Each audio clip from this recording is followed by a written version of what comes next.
আজমলে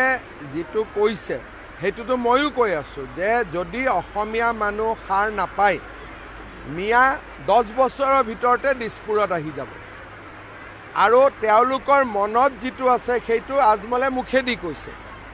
গতিকে এই কথাটোৰ পৰা অসমীয়াই শিকিব লাগে যে আমি কেনেকৈ মিয়াক ৰখাব পাৰোঁ ইভেন দুলীয়াজানতো মিয়া কিছুমান আহিছে মোৰ নজৰত আছে এই বিষয়ে আমি একেলগে লগ লাগি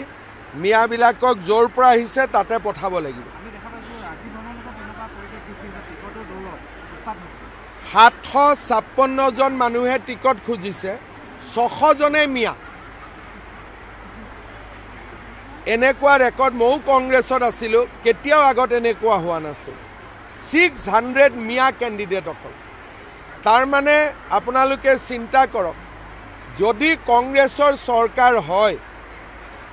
ৰাজধানীটো মিয়াই দখল কৰি ল'ব সেইকাৰণে আমি সকলোকে কৈছোঁ যে কংগ্ৰেছক বিদায় দিব লাগে হ'ব ৰাতি লগ পাম খেলত খেল কেইটাত আছে 5টাত